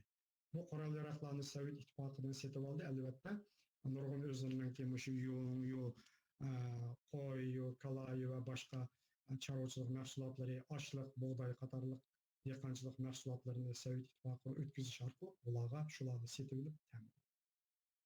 G'o'ji shahrining shu vaqtdagi iqtisodiy turmush sharoiti Urumchidan yuqori.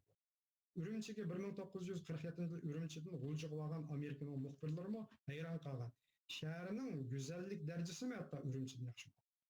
Bütün hakimiyet organları Uyghur tilida manga, maktablar Uyghur tilida. Albatta Ahmedjon Qosimiy boshchiligidagi Sharq Turkiston hukumati shu vaqtida bu Xitoy hokimiyatidan farqli bo'lgan, ilgirki Xitoy mustabidlaridan farqli bo'lgan bir siyosat, hamma millat barobar, hamma dillar barobar degan siyosatni yurgizgan. Ya'ni shu vaqtda Sharq Turkiston tavasida va albatta bu siyosatni oldi bilan Ilhon To'ran boshlagan.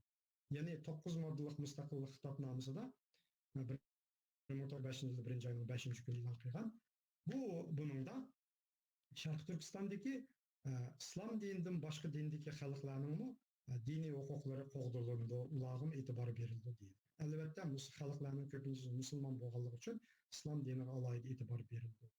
Shu vaqtdagi Sharq Turkiston tavasidagi Mo'ng'ullar, buddistlar, ruslar, xristian, shivalar va boshqalar Muşu dillarga e'tiqod qilgan xalqlarni o'z erkinligi bilan, o'z e'tiqodi bilan yashagan. Ularga hech kim kelib, "Madinani o'zgart" degan emas. Shularning o'zining tilida maktablarni etishiga, gazetlarni chiqarishiga yo'l qo'ygan. Sharq Turkiston hukumati 6 xil tilda gazet, Inqilobiy Sharq Turkiston gazetini, uning oldin Ozod Sharq Turkiston gazetini chiqargan. Jurnallarni chiqargan. Hatto shu vaqtda oz sonliq bo'lgan shivalarning tilidami gazet chiqarib bergan. Manjularni Xitoy millatchilari yo'qotib, Manju xalqi hammasi qo'rqib keyingi vaqtida o'zining manjuligini o'zgartib, Xanzoga o'zgartib olgandan keyin, Xitoyga o'zgartib olgandan keyin, manjular assimilyatsiya bo'lib ketgandan keyin, o'sha 30-40 yillarda, keyingi vaqtlarda manju tili asos jihatdan tugaganda, shiva tili shu manju tili demakdir. Shuning bir qismi hisobda. Sharq Turkiston hukumati tunji qatim shiva tilida gazet chiqarib berib, shiva tilida maktablarni ochib yo'l qo'yish orqali shiva tilining saqlanib qolishiga, adabiy tilning saqlanib qolishiga hassa qo'shgan, manju tilining saqlanib qolishiga hassa qo'shgan. Buningga shiva ziyolilari nayti aslaydi shu ishlarni, hurmat bildirdi. Shu vaqtda Sharq Turkiston hukumati bizning tilimizni saqlab qolgan, bugungi kundagi manju tilining saqlanib qolishiga hassa qo'shgan deydi. Men buni ayni vaqtda shiva ziyolilaridan anglagan. Mo'ng'ullarmi shunda? Ana shu xalqlarning hammasi Sharqiy Turkistonning yeshil ay yulduzliq bayrog'i ostida ana shu bayroqni ko'tarib, o'xshashlam Xitoy armiyasiga qarshi janglarga qatnashgan. Janglarga qatnashib, o'zining ayrim polklarini qurgan. Masalan, 8-Dörbilcin Mo'ng'ul polki, Shiba eskadroni deymiz. Va undan boshqa Mo'ng'ullarning ayrim divizioni va boshqalar. Demakki, u chaqda Sharqiy Turkiston hukumatining ana shu to'g'ri milliy siyosati, to'g'ri diniy siyosati, to'g'ri madaniyat siyosati, ijtimoiy iqtisodiy siyosati va boshqa siyosatlari hamma millatning Uyg'urlarni markaz qilgan, Uyg'urlarni yadro qilgan holda, mayli Turkiya xalq bo'lsin, mayli Turkiya emas xalqlar bo'lsin, mayli musulmon bo'lsin, mayli musulmon emas xalqlar bo'lsin, ana shu Sharq Turkiston bayrog'ini tang ko'targan. Demak, bu shu Uyg'urlar diyori tarixining uzun mezgillik bir bosqichdagi ajoyib bir yangi bir davr hisoblanadi bu. Bularning hammasini Urumchidagi bu Xitoy Gomindan hokimiyati, Chiang Kai-shek hokimiyati Nanjingdagi bular nayti bearam bo'lganda, shuning uchun bular İçki cihat başına parçalı etiş, Uygurlarını Kazaklardan parçalı etiş, Kazaklarını Uygurlar karşı koyuş, Kırgızlarını Uygurlar karşı koyuş, Mongollarını karşı koyuş, ulanın isyanlarını kozgaş, ulağı yel veriş katarlıq her xil taktikini kullan. Mesela 1947 yıl 2. ayda Ürümçi'de Xitaylarının Ahmetcan Qasimi'ni yo'qotish, Ahmetcan Qasimi'ni o'ldirayli degan shuar ostida 25 fevral namoyishi yuz berdi. 10 minglagan Xitoy namoyish qildi. Shu vaqtlarda kechida ichilgan yig'inda Song Shilan, Liu Mingchun, u bu degan shu vaqtdagi Kuomintang Xitoy harbiy doiralari namoyish orqali qarshi turish, millatlarni ichki jihat Uyg'urlarga boshqa millatlarni tang qo'zg'ab qarshi turish degan planni tuzdi. Shu plan bo'yicha hamma millatlarni qarshi qo'yishga tirishdi. Lekin oxirgi hisobda bu planlar unumga erishilmadi. Hammasi mag'lub bo'ldi. Demak, 1949 yılı 10. ayga kelganda Sharqiy Turkiston shu 1944 yılı 12 noyabrda qurilgan Sharqiy Turkiston hukumati ana shu oy yulduzliq yeşil bayrog'i oxiri 1949 yılı 10. ayga kelgan chaqda bu bayroq ilib etildi. 50 yılının 1. ayga kelgan chaqda Xitoy Ozodlik armiyasi, shu vaqtda o'zining atishi bo'yicha Xitoy Xalq Ozodlik armiyasi deydi. Ular Altay, Yo ili qatorliq joylarga kiradi. Qolgan joyni burunroq egalladi. Undaq bo'lsa, nima uchun 49 yilda Xitoy armiyasi bu joylarga kirib qaytadan egallab, kommunist armiyasi bu joyni ishg'ol qila oldi? Bu Sharq Turkiston hukumati nima bo'ldi degan xulosaga aniq kelamiz. Yuqorqilari hammasi umum bir shu joyninki 19-asrning oxiri 20-asrning beshidagi umum bir ma'lumot.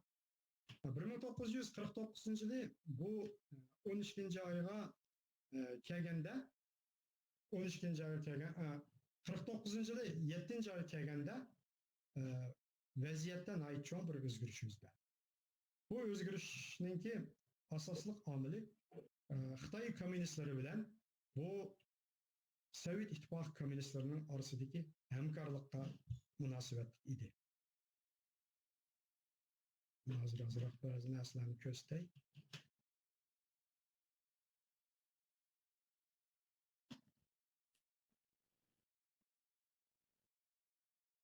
Shu Sharq Turkiston Cumhuriyetining suratlari har turli. Shu vaqtlarda bu suratlarning ko'pini sizlar ko'rgan. Mana shu 45 yilning 10 oylaridagi umumiy ko'rinish asosiyatni ozod bo'lgan rayonlar. Demek endi o'zimizning gapimizga kelsak, mana shu 1947 yildan boshlab dunyo vaziyatida umumyuzlik o'zgarish yuz berdi. Xalqaro vaziyatda o'zgarish yuz berdi. Sovet Xitoy vaziyatida o'zgarish yuz berdi. 47 yilga kelgan chog'da bu Xitoy kommunistlari ichki urushda Kuomintang bilan bo'lgan urushda asta-asta g'alaba qilishga boshladi. 47 yilning oxirisiga kelganda bu bo'libmi 1948 yilninki 9 yilga kelgan chog'da kommunistlar armiyasi umumyuzlik holda Kuomintang armiyasiga qarshi har qaysi saflarda urush qo'zg'ab, 3 cho'ng urush deydi, Xoy-Xoy, Liaoshan deydi, urushlarda g'alaba qilib Kuomintang armiyasini umumyuzlik holda tarmar qildi.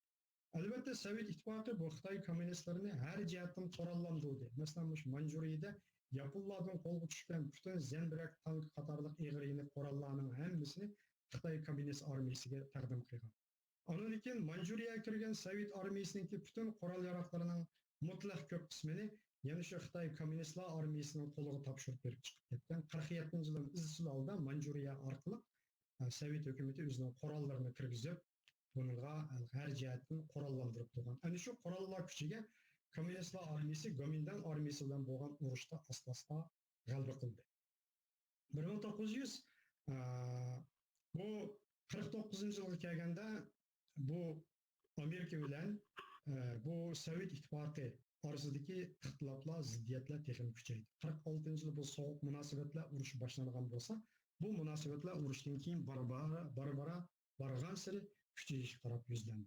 1947 yili bo'libmi shu 47 yil 7 oyda 3 oyda bu nimeniki Amerika prezidenti Trumanninki bu plani e'lon qilingandan keyin, ondan keyin 7 oyda Marshall plani e'lon qilingandan keyin Sovet Ittifoqi bu Xitoy kommunistlariga bo'lgan qo'llashni texnik kuchaytirib, Kuomintangni cheklash siyosatini texnik yurgizdi.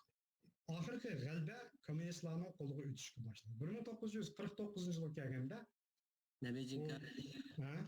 ha, Presentation agar munosib batlar bo'lsa, aşağı qaytadan aşağı qilinglar, avval PowerPoint'ingizni.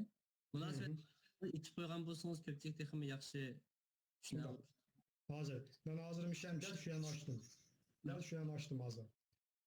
1949 yılga kelganda bu Xitoy kommunistlarining umumyuzlik oldida g'alaba qilib, butun hokimiyatni qo'lga olish imkoniyati tug'ilgan mana shunday sharoitda Stalin hukumati Xitoy kommunistlarini qat'iy qo'llash, uni o'sha Xitoyning hokimiyatiga chiqarish, uning hokimiyatini e'tirof qilishni rasmiy bekitdi. Shu vaqtdagi siyosati bu aniq bo'ldi. Ana shu bo'yicha 1949 yil 1-oyning 30-kunida Sovet İttifakı Kompartiyasi Markaziy komiteti siyosiy byurosining a'zosi bu Mikoyan, mana o'tirdik kishi. Mikoyan maxsus shu vaqtdagi Xitoy Kommunistlar partiyasi Markaziy komiteti joylashgan Xebeydagi bu Shibeipo degan joyga maxfiy kelib, Mao Zedong qatorliq Juda qatorliqlar Ko'chirsiz gapingizni bilib o'tdim. Presentation ko'rilmadi, hech kim ko'ranmadi. Qayta share qilaman.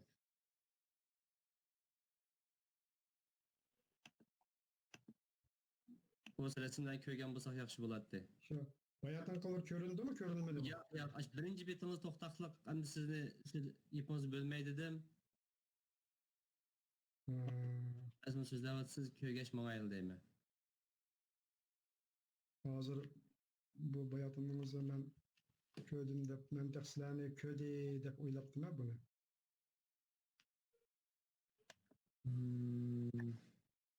Bayatınımız sizlarni ko'rdi deb o'ylabdim-da men. Anlıqda bireylen xato şey qilib qoldi, sizdan kim üzülüp ketib qoldi. Shundaqmi? Okey. Bu men sizlarni ko'rdi deyman, hozir bu yana qandaq Google Meeting'ninki men jiq suratlar qo'ydim, o'yim suratlamayadi. Bir sekund turib turamsizlar, mani ichib olg'ichi yoki suratlarni ko'rsatmay so'zlayveraymi? Agar vaqtni berib qoldi, agar vaqt yetgan shu stol so'zlayvering bo'lmasa. Bo'lmagan so'zlayveray. Demakki, muhim joylarda suratlar bu bo'lmay buzilib ketdi. Bu 1-oyning 30-kuni, 1-oyning 30-kuni Mikoyan, Anastasia Mikoyan deydi, Shibeipo kelib Stalinning vakiliydi. Mao Zedong qatorliqlar bilan rasmiy suhbat o'tkazdi. Bu suhbatda shu vaqtda qurulg'isi shu Xitoy kommunistlar hokimiyatining programmasi, ichki siyosati, tashqi siyosati, milliy siyosati va boshqa masalalar haqida umumyuzlik holda Sovet ittifoqining pozitsiyasini bildirish edi muzokara. Shu muzokarada tunji qatim bu Sharq Turkiston masalasi, Uyg'urlar masalasi o'ttirib qo'yildi. Yana 49-yili 2-oyning 4-kunidagi Mao Zedong qatorliqlar bilan o'tkazgan Mikoyanning suhbatida Mao Zedong tunji qatim bu ilida Sharq Turkiston bir mustaqillik inqilobi yuz bergan ekan, qurol-yarog', ularning qurollari, aeroplan, hatto tank qatorliqlarni ishlatgan ekan. Bu ahvollar qanday qaraysiz deganda, bu Mikoyan, men bu ishlardan mening xabarim yo'q.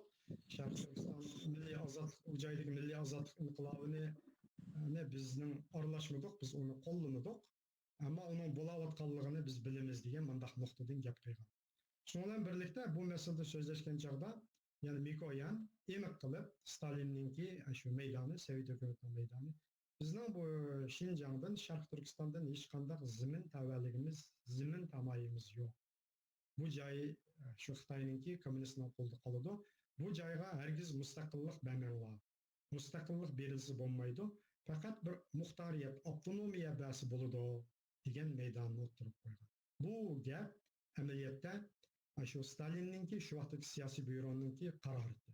Mao Zedong aytib xo'sh bo'lib ketdi deydi o'zining keyingi dokladida bu so'zini. Albatta bu joyda Moskvaning siyosiy byuroning bu fikrini yetkazgan chog'da mustaqillik bermanglar, muxtoriyat bersanglar bo'ladi degan so'zni ishlatganda bu Mikoyan u muxtoriyatning qanday bir shakldagi muxtoriyat ekanligini aniq demaganda, bu Xitoylar keyin Uyg'urlarga bergandek avtonomiyami yoki bir ittifoqdosh jumuriyatmi yoki avtonom jumuriyatmi, qandaq şekilde onun konkret noktasını demegen. Çünkü ittifaqdaş Cumhuriyetinin özün bir muhtariyet. Özünü özü başquruş bir muhtariyette şu vaqtning özü tushunchisi bo'yicha buni aniq demegan. Şu siyasetler bekitilib bo'lgandan keyin bular qaytib 49-yılı 6. ayının 21. günü bu Liu Shaoqi başçılığındaki Xitoy kommunistlarının vekili bir gruppa qaytadan Moskvaga maxfiy ziyorat qildi. Bu Liu Shaoqi taki 6. ayının 21. gündən taki 1949 yılı 8. ayının 14. günügacha şu bir yarım aydan artıq vaqt Moskvada turib, nəhayət köp qatim Stalin bilan söhbətlər ötküzdü. Hani şu söhbətlərinin ən mühim noktaları asaslık bir 7-8 xil nokta qartılgan. Yani Sovet İttifaqı kelgüsüdən şu Cumhuriyet Cumhuriyetini quruş, onu iqtisadi cihetdən yardım beriş, qollaş, 300 milyon dollar hesabında qarz beriş ve ondan başka kadrlarını ivetiş, texnik xadimlarını ivetiş, bu devletninki qurulmasının qanday bo'lishini belgilash ve başka nurg'un mazmun doirasida bo'lgan tashqi munosabat, xalqaro munosabat, ichki munosabat ve başka her jihatlardan bo'lgan bu muhokamalar bir bitishim hosil qilingan. Ana shuningda shu vaqtdagi Uyg'urlar, diyori Uyg'urlar masalasi, Sharq Turkiston masalasi yana bir muhim tema. Şu suhbatda aslida mavzudan Sharqiy Turkistonga biz Şinjanni 1950 yillarda qo'shin evatishimiz mumkin deb o'ylagan farazdan vaqtda. O'zining 49 yil bu joyga qo'shin kirgizib, bu joyni egallash uyu bo'lmagan, egallash imkoniyatimiz yo'q deb qaraganda ular shu vaqtning o'zida.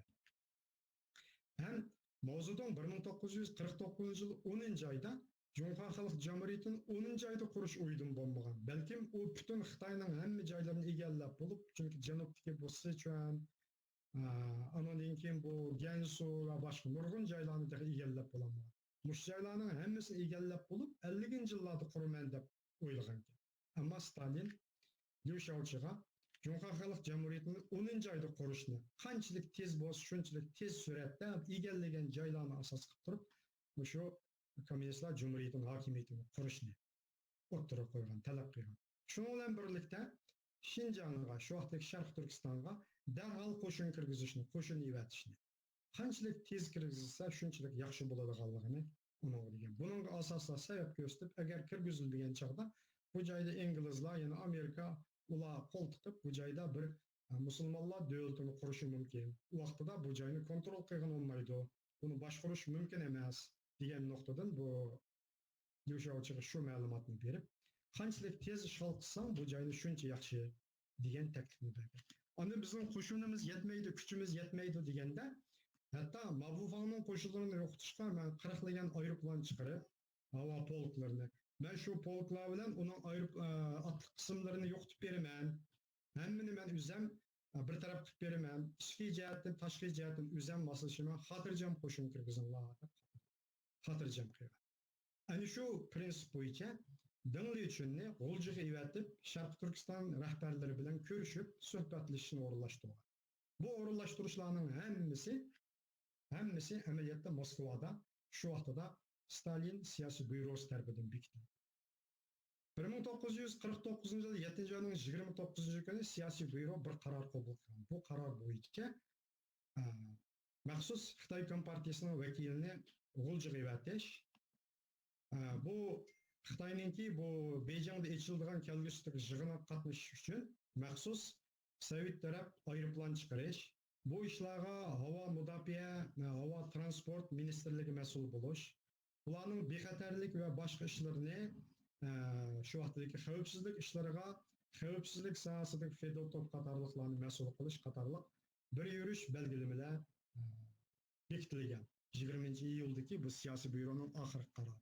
Bu qaror tek-tek nag'anda Sharqiy Turkistonni qancha tez bo'lsa Xitoy Kompartiyasining qo'liga topshirish bir qarori bu desak bo'ldi buni. Shu qaror bo'yicha Dingli uchunni Sovet hukumati Liu Shaoqining tanlashidan keyin 8 ayning 14 kuni maxsus odamlar bilan poyezdlarga besib, ularning havo qabullovchi radiogramma apparatlari va ularning shularning hammasini telegramma berilgan. Shu texnik xodimlar bilan qo'shib, G'o'ljiga o'zlari kelib o'rinlashtirgan 8 ayning 14 kuni. Bu hammasi Sovetlarning o'rinlashtirishi bilan bo'lgan ishlar. Shu bo'yicha Dingli uchun 8 ayning 15 kuni kelgan. Shu vaqtning o'zida Ahmadjon Qosimiy, Isoqbek qatorliqlar bu Sayram ko'li bo'yida dam o'tadi. Shu kelgandan keyin hatto Ahmadjon Qosimiy bu Isoqbeklar Dingli uchun g'ulja kelganini uqmaydi ular. Shu kechada ularga xabar yetkazilgandan keyin ertasi g'ulja qaytadi.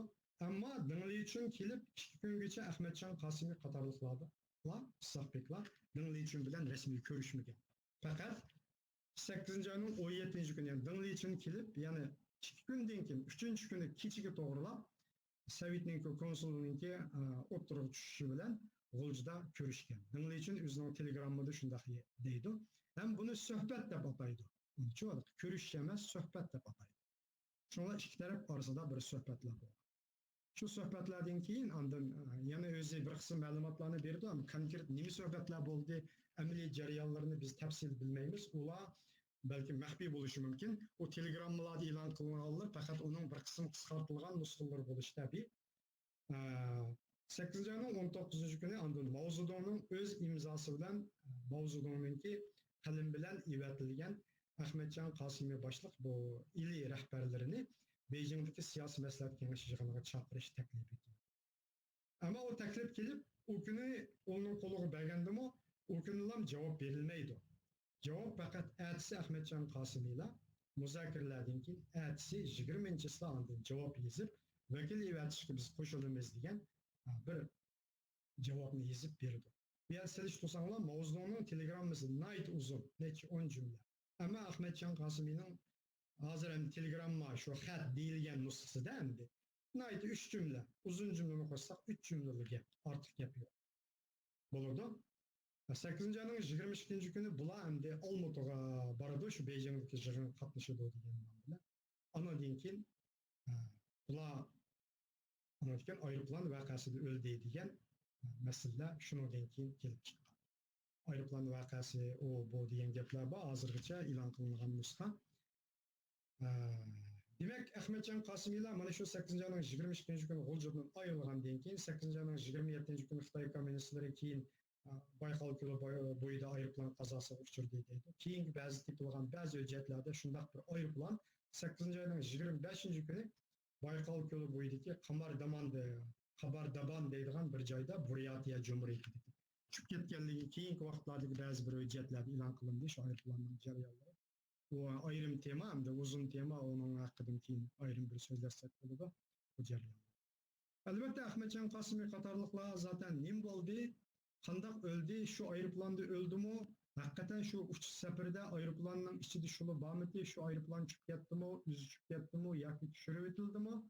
Bularning hammasi aniq buningki dalil isboti yo'q, hozirgacha ko'rsatilmagan. Xitoy Kompartiyasi taraf e'lon qilgan 8 ayning 27 kuni deyilgan bo'lsa, hatto Mao Zedong Ahmadjon Qosimiy qatorliqlarningki vafotiga ta'ziya bildirib, 10-oyda Joellar qatorliqlar evatgan ta'ziya telegrammasida Ahmadjon Qosim qatorliqlar 9-oyning o'ttirlarida qazo qildi degan.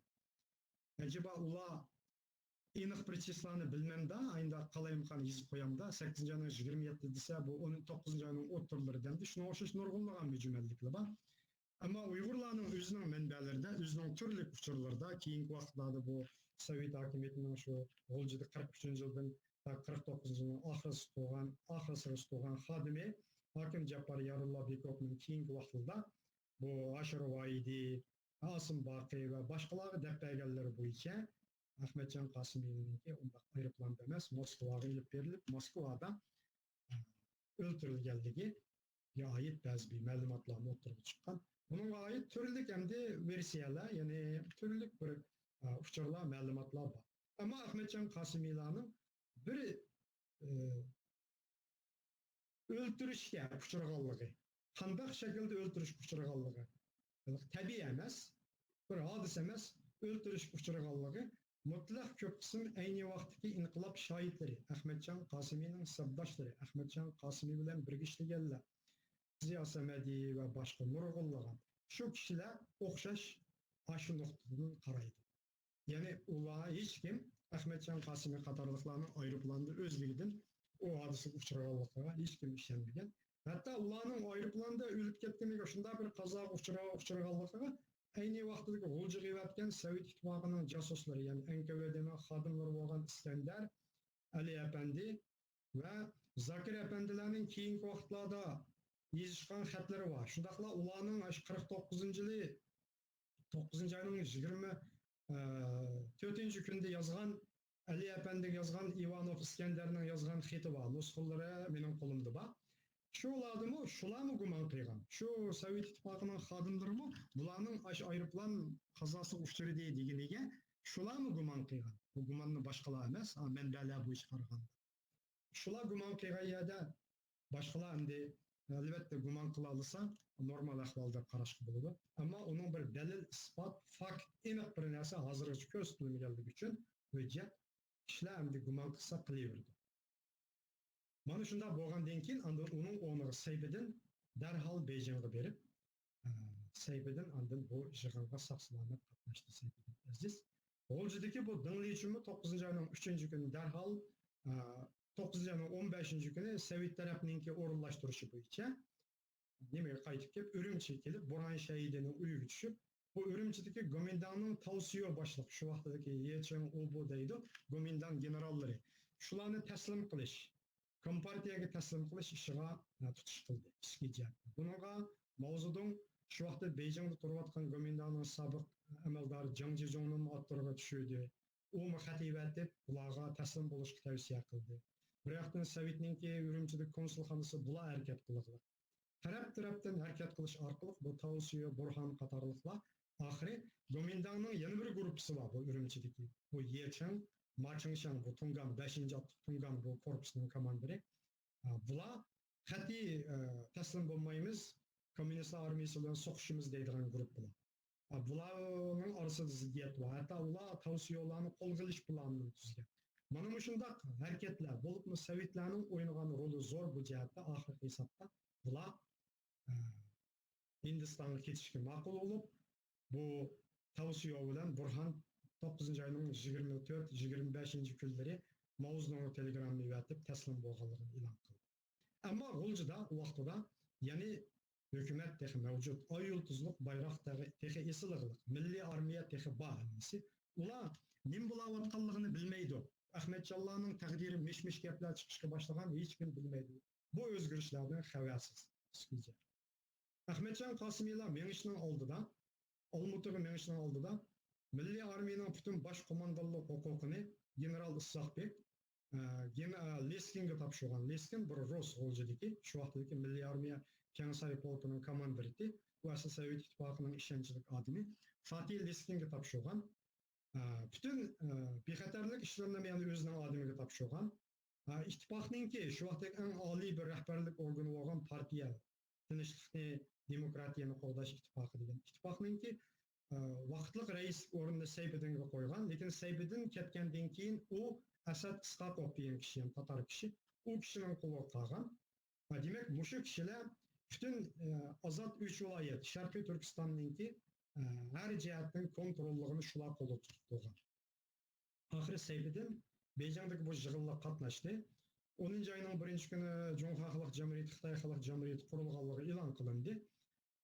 Sayfiddin shu 10 ayning 23-larida anadan yo'lga chiqib, 10 ayning oxiri Urumchiga qaytib keldi.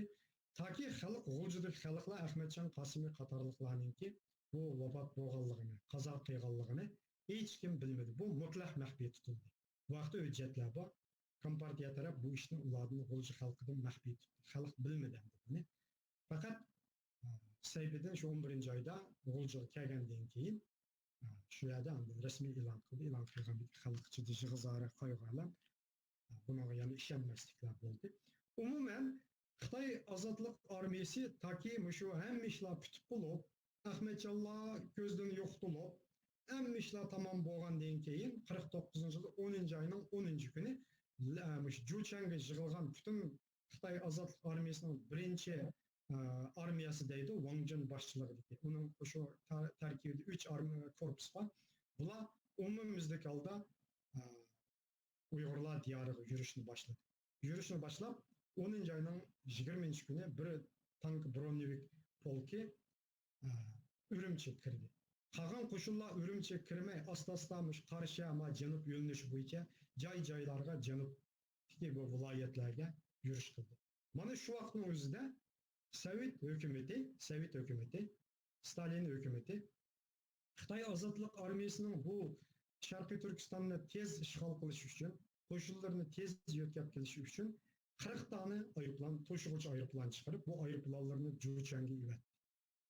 Mana şu ayıplanlarda ta ki 49 yılı 11. aydan başlap 50. yılı 1. aygacha boğarlıkta 14 bin kişilik koşunni neçe yüzlegen zemberek ve başka her xil kural yaraklarını toşup ekep Xitay armiyasının, komünist armiyasının Şarkı Türkistan umumüzlük alda işgal kılışıga, umumüzlük alda kontrollük astıga ilişiga Sovet İttifakı mana şu cihatlardan tesiri yardım gösterdi. Bunun oynagan rolü zor oldu. Onun olduğu mavzudun 49. yılı 9. ayının 24. yılı Stalin'e yollagan telegramması da Şinjan'a 500 bin kişilik koşun ivetemen degan bilen jodun başlap. Keyin 500 bin kişilik emas, ameliyatta 110 bin kişilik koşun ivetdi. Wang Jun'un komandırlığında. Mana şularning bu koşullarni ivetishda mavzudun başdan ayak nayt qiynalgan. Bu qandaq ivetimiz degan birisi yol uzun, çöl, jazira. O kış mezgili to'g'ri keldi. Kiyim, kechak, oziq, tulik, yiqilg'u. Mana mushu masalalarni qandaq hal qilamiz degan buning qiyinchiligi. İkincisi, kirgandan keyin bu yer Gomindan armiyasimi biz bilan urushishi mumkin. U yoqdagi qo'zg'olonchilarmi biz bilan jang qilib qilishi mumkin. Bu xalqlar qo'zg'olib jang qilsa Uyg'urlar, ular bilan qandaq qilamiz? Bu ishni qanday hal qilamiz degan. Bularning hammasida Stalinning bergan va'dasi hammasida xotirjam qilish mavzuni, xotirjam kirish. Hani şu Sovet İttifakı'nın hani şu oynanan rolü bilen ahirki hesapta Xitay Komünistler Armiyası Şarkı Türkistan'ı özlerinin atışı boyunca Şinjan'ı işgal kıldı. Kumul etrafında bir kısım karşılıklar oldu. Osman ve Yolvaz, Abeydullah Ertürk diyen kişilerin başçılığında karşılıklar bulup Xitay Azad Armiyası'nın bir muavin diviziya komandir dereceli ofiseri öldürüldü. Yani bazı joylarda qisman qarshiliklar bo'ldi, lekin umumyuzlik qarshilik ko'rsatishga ulgurib bo'lolmay ular egallab. Shimoldagi 3 viloyat Ozod Sharq Turkistonda ular vaziyatdan xabarsiz. Faqat 10-oyga kelganda andan keyin xalq hammani o'qidi. Andan keyin bu Asad Isqaqov bular andan telegramma yuvatib qabul qildiganligini Xitoy kommunistlarining rahbarligi bildirdi. Andan keyin oqidan andi Sharq Turkistonning ay yulduzlik bayrog'i ana shu 10-oyda rasmiy g'o'jidan ip tashlandi. Onun için boğarlık. Şu vaziyat şunda özgerdi. Ahire bu yerde Xitay Komünistleri hakimiyetini egallab 1950 yılı 12. ayda 17. gün Şinjan өлkülük hükümetini kurup çıktı birleşmek. Bu ili taraftan 3 vilayetten 13 kişi buna katlaştı birleşmek. Seyfedin Aziz Mavin reis oldu. Buray Şehidi reis oldu. Yani bir Xitay Komünistlerinin bir ameldarı Mavin reis oldu. Ama diye Şinjan Harbiy rayonu kurulup Seyfedin 4. muavin komandallık vazifesi verildi. Şunun bilen bu joyda Xitay Komünist hakimiyeti resmi o'rnatildi. Ama 51. yılga kelganda G'o'ljada 51 kishi tunji qatim Xitay Komünist hakimiyetidan Uyg'uriston Cumhuriyeti qurish talabini, loyihasini o'ttirib qo'yib yo'llagan bo'lsa-mu, keyingi vaqtlarda bularning hammasi zarbaga uchrab, cheklanib, oxirida 55. yilga kelgan chog'da avtonom siyasetini e'lon qilish bilan birlikda oldi bilan Qozoq, Qirg'iz, Tungan va boshqalar har turli avtonomlarni berib, huquqlarni eng oxirida 55. yilda Şinjan Uyg'ur avtonom rayoni deydi. Mundaq bir avtonomiylik huquqni berdi. Shuning bilan vaziyat o'zgardi. 57. yilga kelganda ayni vaqtda 50. yildan keyin Xitoy kommunistlari bilan hamkorlashgan, birlashgan, shu o'lkalik hukumat qatnashgan. Aynı vaqtda Sharq Turkiston Cumhuriyetining nurg'un amaldorlari Abdurahim Maysa, İbrahim Turdi, Ziyo Samadi va boshqa Asad Isqaqov, necha o'nlagan, necha yuzlagan kishilar AQQdan yerlik millatchi u bu degandek zarbalarga uchrab, o'ldiganlar madaniyat inqilobida o'ldi, bir qismlari shu chog'da o'ldi, bir qismlari 57-58dan boshlab 62 yilda Sovet ittifoqiga ketdi. Shuning bilan bu joy umumyuzlik holda shu Xitoy hakimiyetinin qo'lida bo'ldi. Shu vaqtdagi milliy armiyaning 51 yilga kelganda andin harbiy formulalarni o'zgartib, Xitoy ozodlik armiyasining kiyimlarini kiydi. u 5. korpus deb o'zgartirilgan. 54-yilga kelganda bu 5. korpus butunlay amaldan qoldirib yo'qdi. Eng oxirgi ularning bir qoldig'i 3-chi otliq polk Qashqarda qolgan. Ular eng oxirida bu 62-yilda Hindiston urushiga qatnashib, Hindiston urushida Hindiston armiyasida jang qilib bir xizmat ko'rsatib bo'lgandan keyin uzun o'tmay bu 3-chi otliq polkni tugadi. Umumiy vaziyat shu endi. Bu tema bek cho'ng tema endi. Buning hammasida bir-birlar konkret to'xtalsak, demaydi albatta. Ayrim to'xtalish to'g'ri keldi, to'xtalsak, albatta bir soatlik leksiya bilan tugitib bo'lolmaydi. Bu bir umumyuzlik bayon, umumiy yakun.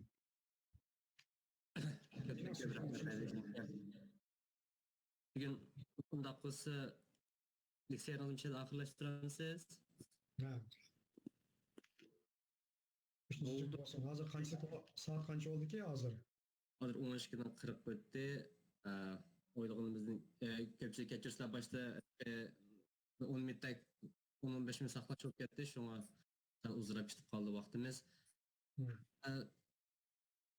Doktor Nabijan ko'p. Endi agar ko'pchilikdan so'raydigan savol bo'lsa, qo'l ko'tarib mishadi Nabijan kamni so'rab olgan bo'lsanglar 15 minut vaqt beraylik. Asli men ma'lum nimada asli men intayin jiq suratlarni, hujjatlarni tayyorlab kelgandim aslida. Shu nurg'un ba'zi arxiv hujjatlarini, Ruscha arxiv hujjatlar, Sovet Bolsheviklar partiyasining maxfiy hujjatlari, anikin Stalinning telegrammalari, o'sha Sharq Turkistonning taqdiriga oid. Va undan boshqa muhim bir suratlar bordi. U narsalarni men ma'lum bayatimiz ko'rsataman deb o'ylasam, bu yerda ko'rsatish imkoniyati bo'lmay qoldi. Ammo keyingi yana bir shunday bir fursatlarda yana ba'zi narsalarni konkret ko'rsatib turib, ba'zi hujjatlarni, dokumentlarni so'zlasak, texnik tushunish deb qaradim. Kechiringlar, ammo texniklik sababdan men buni yaxshi bajarolmay qoldim. Bo'ldi, yana bundan keyin davomli o'rlashtirib turamiz bunday leksiyalarni. Hani ko'pchilik savolinglar bormi? Baya kögül bo'lganda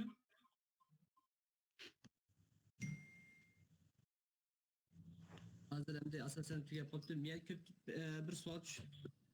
Assalomu alaykum. Va alaykum assalom. Va alaykum assalom. Assalomu alaykum. Ko'pchilik men Nabijon akamdan bir savol so'rab baqsam, agar mumkin bo'lsa, bu Sharq Turkiston degan atalg'ining kelib chiqish to'g'riliq bir qisqacha bir tushuncha berib bersangiz demoqchidim. Bu ayrim bir tema ekan, qarang. Bu tema bir cho'ng temachi buning o'zida. Menimcha, bugungi bo'yicha savolingiz mumkin bo'lsa, bugungi bo'yicha bo'lsa, doirada bir javob berib turay. Men bu Sharq Turkiston, Uyg'uriston va boshqa atalg'ilar bo'yicha men kelar ketimda ayrim bir leksiya berishni o'ylayapman ba'zi hujjatlar asosida. Bo'lamda? Bo'ladi, rahmat. Tushuntirishga bek uzun vaqt ketib qoladi. Bu ikki jumlani tushuntirib qo'ysam, kishilarni qayli qilgan bo'lmaydi. Bo'ladi. Shu jumla. Mening bir savolim bor edi. Mening Marhamat, ismingiz? men ismim Ardaqbek. Şu men avvalgi 44-yildan 49-yilgacha endi biz qozoqlarning, qirg'izlarning, bunganlarning qilayotgan ishlarini o'qimiz. Biroq shu chaqda Mo'ng'ullar nima ish qilgan? Mo'ng'ullarning bunda doiralari bormi? Shu chaqda ular qanday o'ylagan, ularning o'ylagan ishlari? Mo'ng'ullar. Yaxshi bir savol qo'ydingiz Ardaqbek. Albatta bu 44-yildan bu 49-yilgacha bo'lgan ikkinchi qatimliq Sharq Turkiston inqilobi deymiz. Xitoylar buni 3 viloyat inqilobi deydi. Ammo hech qachon 3 viloyat inqilobi bo'lgan emas. Shuni bir eskartib qo'yay hammalarga. Bu 3 viloyat inqilobi degan bu 49-yildan keyin paydo bo'lgan bir atalg'u. U vaqtda hech kim o'zining inqilobini 3 viloyat inqilobi qildi. Biz 3 viloyat inqilobchilar demagan. Inqilobning nomi Sharq Turkiston inqilobi. Hatta shu Ilhom To'ramning o'zininki söz nutqlarida Ahmetcan Qasimiy va boshqalarning söz nutqlarida uning oldidagi 46-yil 45-yil oxirida. Undan boshqa ularning hujjatlar, kurash jurnali va shu vaqtdagi gazetlar chiqqan maqolalarning hammasi Sharq Turkiston milliy ozodlik inqilobi, Sharq Turkiston inqilobi deyiladi. Shular inqilobi emas. Bu inqilobda albatta bu shimoldagi asosiy baza qilingan inqilob bu 5 yil mavjud bo'lgan. Buningda Uyg'ur, Qozoq, Qirg'iz shu shimoldagi rayonda bor xalqlarning hammasi degdek bunga aktiv qatnashgan. Albatta bu Mo'g'ullarmi bu shimoldagi, ya'ni Tangritog'ning shimolidagi asosli xalqlarningki birisi. Mo'g'ullar asosli shu vaqtning o'zida bir qancha guruhlarga bo'lindi. Mo'g'ullar o'zi Chahar Mo'g'ullar deydi, Uyratlar deydi. Ularmi shu Qo'buqsarda, anankin Mo'g'ul kura atrofida, Dörbüljen atrofida, Arshan bu joylarda yashaydi. Ularni mechilgan beglari var, ularni Van deydi. Bu Mo'g'ullarning hammasi Sharq Turkiston inqilobini aktiv qo'llagan. Sharq Turkiston inqilobining shu birinchi kunidan tortib Mo'g'ullar bu inqilobni qo'llash pozitsiyasida bo'lgan. Mening bilishimcha, meningki tekshirishimcha, Sharq Turkiston inqilobi G'uljida g'alaba qilib, Sharq Turkiston Cumhuriyeti qurilgandan keyin uzun o'tmayla, bir hafta o'tmayla, shu vaqtdagi Mo'g'ullarning ataqli ziyolilaridan biri Erdi degan kishi bo'lgan, Erdi Bulg'unov degan. Shuningki, komandirligida Ilxon To'raninki o'rinlashtirishi bo'yicha ozodlik tashkilotining Ilxon To'raning buyrug'i bo'yicha bir 20 necha kishilik Mo'g'ul atrati qurilib, ular asosda buning tarkibiga odamlarni qo'shib, ko'paytib, ular dastlabki Mo'g'ul partizan atrati bo'lgan. Demak, ular Sharq Turkiston Cumhuriyetining dastlabki Mo'g'ul partizan atrati. Ular uzun o'tmay bu Kensaydagi janglarga qatnashgan. U chaqda G'ulji shahrida yashaydigan Mo'g'ullarning soni ko'p emas. Mo'g'ullar asosligi mana shu Mo'g'ul kura, Arshan bu joylarda yashaydi. Ba Mo'g'ullardan tashkillanganda. Ammo 45-yilninki 12-oyning oxiriga kelganda G'ini Bator bu Erdi Bulg'unov bularni Arshan mushu joylarni ozod qilishga evatgan Sharq Turkiston hukumati. G'ini Bator boshchiligidagi 300 necha kishilik atrat, G'ini Bator atrati deydi. Andan Erdi Bulg'unov komandirligidagi bir 30-40 tak atrat, asosligi Mo'g'ullar. Bular Bo'rtala atroflarida harakat qilib, Mo'g'ul yoshlarini qo'shib ko'paytirdi. Ammo 44-yilninki bu 12-yilgacha bo'lganlikda 11-oyning oxirlarigacha bo'lganlikda Mo'g'ul kurami ozod bo'ldi. Mo'g'ul kura ozod bo'lgandan keyin Mo'g'ul kuradagi Mo'g'ullarning Vangi, u shu bizning degan odam, to'liq ismini unutib qoldim.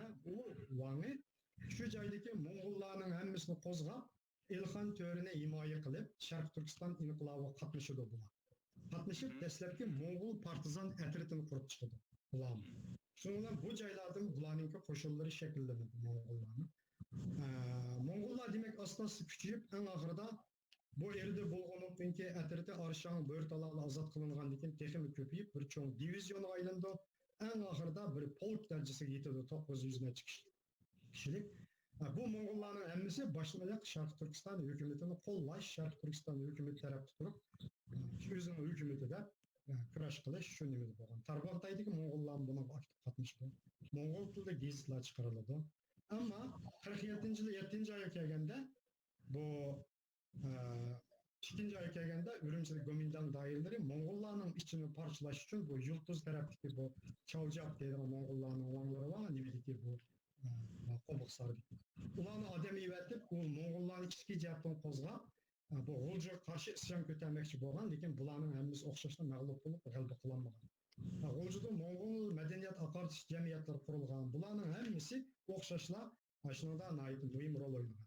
Umumlikni olganda qaraganda Mo'g'ullar Sharq Turkiston inqilobida boshdan oyoq aktiv ovoz qo'shgan, mayli harbiy jihatdan, mayli iqtisodiy, siyosiy jihatdan, hamma jihatlardan, mayli Ilxon To'ram rahbarlik qilgan davr bo'lsin va undan keyingi Ahmedjon Qosim rahbarlik qilgan davrlar bo'lsin, zich hamkorlikda, ittifoqlikda.